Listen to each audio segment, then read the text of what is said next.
पे रोक लगा दी है और अपनी पावर्स अंडर आर्टिकल 142 को एक्सरसाइज करते हुए जो 2012 के रेगुलेशंस के उसको इन ऑपरेशन किया। तो ये बहुत महत्वपूर्ण है क्योंकि इससे दुरुपयोग होने की बहुत ज्यादा संभावना बढ़ गई थी, बहुत ज्यादा संभावना बढ़ गई थी। और देखिए हमारा कोर्ट के सामने सबमिशन यही था कि कास्ट बेस्ड डिस्क्रिमिनेशन को परिभाषित किया गया और कास्ट बेस्ड डिस्क्रिमिनेशन में आपने एक्सक्लूड कर दिया है जनरल कैटेगरी को और आप ये प्रेज्यूम कर रहे हैं कि एक वर्ग ही ऑपरेसर होगा और दूसरा वर्ग ऑपरेस्ड होगा। और जिस तरह की घटनाएं विश्वविद्यालयों में आई उसको लेकर क्या उदाहरण दिया गया, क्योंकि हमने देखा कि जनरल कास्ट के खिलाफ भी एक हेटफुल कैंपेन चलाया जाता रहा। हमें इस बात को समझना है कि बहुत ही सेंसिटिव इशू है और इसको एक लीगल एंगल से, लीगल दृष्टिकोण से हमें देखना है।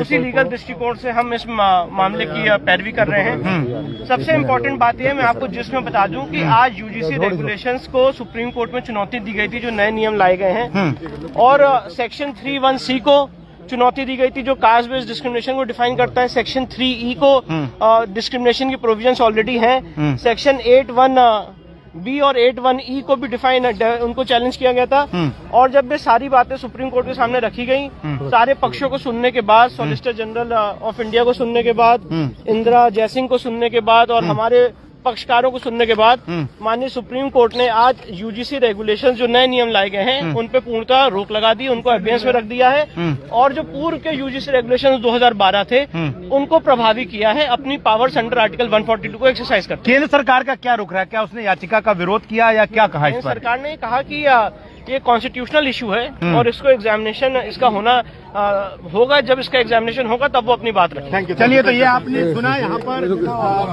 विष्णु, आज कोर्ट में क्या आदेश हुआ यूजीसी के रेगुलेशन को लेकर? आज माननीय सुप्रीम कोर्ट ने यूजीसी रेगुलेशंस पे, जो मौजूदा यूजीसी रेगुलेशंस हैं उस पे पूर्णतः रोक लगा दी है और अपनी पावर्स अंडर आर्टिकल 142 का उपयोग करते हुए जो यूजीसी रेगुलेशंस 2012 थे उसको प्रभावी किया। लेकिन आपने कोर्ट में एक बात और कही कि एक कमेटी बनाई जाने की बात कही थी, वो क्या मैटर था? कोर्ट ने अभी सजेशंस दिए हैं कि हम चाहेंगे कि जब ये मैटर आगे बढ़े और इसका और डिस्कशन हो तो कोई कमेटी बनाई जाए। वो उन्होंने सजेशन सॉलिसिटर जनरल साहब को दिया था।